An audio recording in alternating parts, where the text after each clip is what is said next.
Hi everybody, it's on the Sean again. Now, the entire Republican Party has been very quiet about the Flint, Michigan disaster. A whole city has been poisoned because of incompetence and corruption.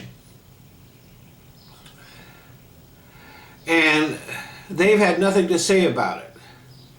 Finally, after a lot of pressure from Democrats, the House of Representatives recently had a hearing about it, but they did not even invite Rick Snyder, the governor of Michigan, to appear before the committee.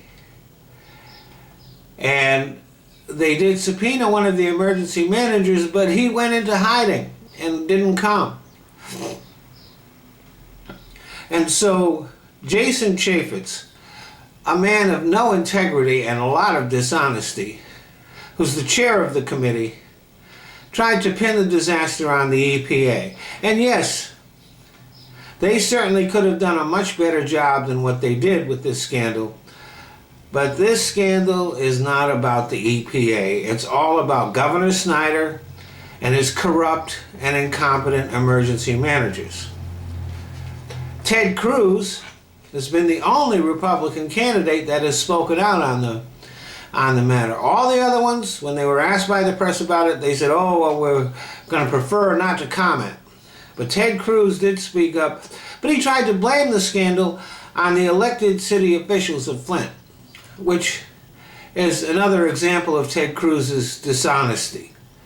Because the city officials had their power taken away from them by Governor Snyder when he appointed the emergency manager.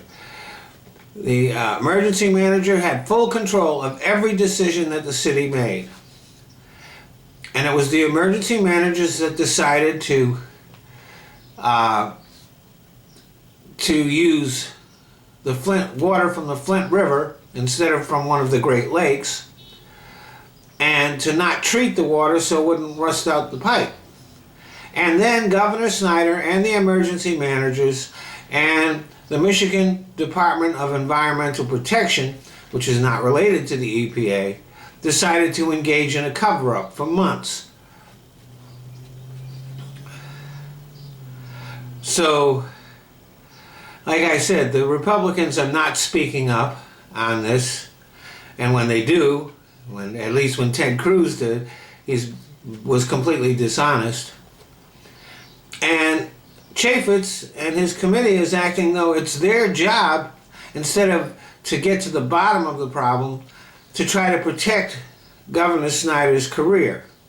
Well, that career is going to be over as soon as his governorship ends. And he will start his new career as a prisoner. And as for Cruz, well, it looks like his 15 minutes of fame is coming to a rapid end. Thanks for listening.